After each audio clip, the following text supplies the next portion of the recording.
Welcome to this demonstration for metadata entry and network recording. This system has been developed to work with the DAVE range of audio and audio-video interview recorders. Like all features of the DAVE recorders, it has been designed to automate as many steps as possible, allowing for a faster and more intuitive experience for the users. This video will demonstrate how metadata is entered during an interview, as well as how that information can be used to search and retrieve recordings across a network.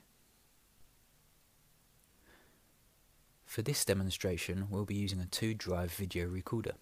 This solution can be used as a hybrid system with our audio or video disk-based recorders, as well as our medialess versions. The system being demonstrated is being built upon Windows Active Directory that is deployed across the vast majority of networks. This allows for the system to be deployed in nearly all business environments at a low cost versus bespoke network solutions. Once the user is logged into the network using the Windows Active Directory username and password, they are presented with the DAVE recording interface. Because this is a physical media-based system, we will first have to satisfy the system requirements for disks before we can continue. Please note that for recording equipment without disk drives, then this step is skipped. Once successful, the user is presented with the first metadata question. These questions are completely configurable, both in what is being asked of the user, as well as the number of questions this sequence entails, allowing for this system to be tailored to different situations. In addition to the first question, a fully customizable keyboard appears that has been designed to make full use of the screen space. So here, the user is being asked to enter a reference for the interview, followed by the person being interviewed, their date of birth, and finally, their address. Once the user has answered each metadata question, they are required to press the confirm button in the top right of the screen, which then passes them on to the following question. Some questions could be tailored so they are broken down into even smaller parts. For example, asking the user to enter a first name as one question, followed by a second question asking for their surname.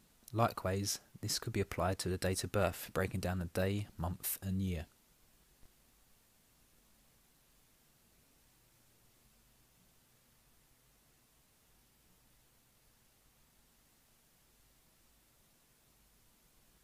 You can see an example of this here with the interviewee's address. The user is being asked to enter a single line of the address per question.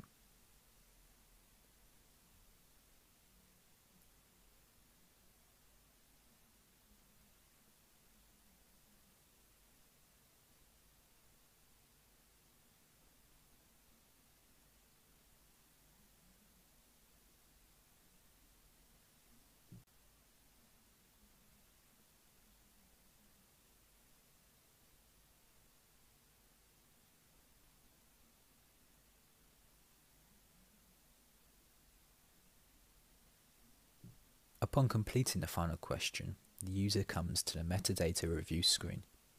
This allows the user to quickly and clearly see everything they have answered and approve this information by clicking the confirm button before continuing to a recording session.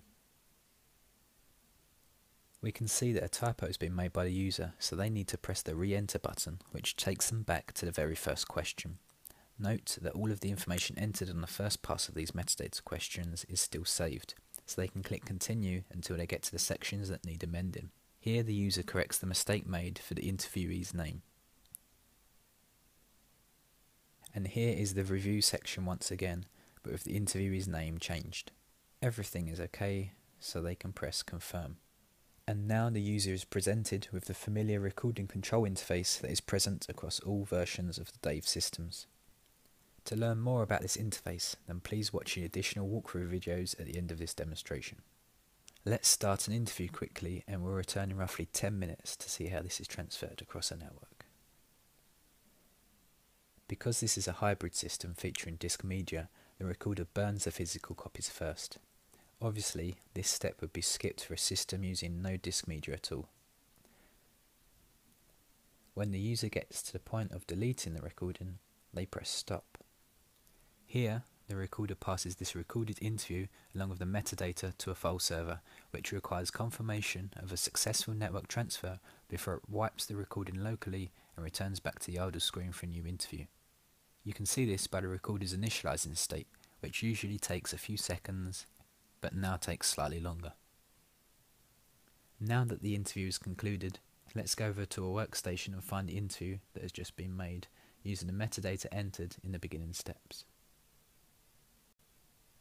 Using the same login credentials that the user used to log into the recorder, the user loads up the interview client. Again, this software is tailored to match interview front end, so metadata searching can be tailored to the deployed environment. On the right hand pane, we can see all of the historical interviews conducted by this particular user that's on the network. Right now there's not many, but over time this could end up being difficult to navigate when interviews build up. And on the left hand side you can see a variety of filtering options which can be used to filter down the available recordings in that right hand pane. Additionally, a date range can be applied using the start and end date options.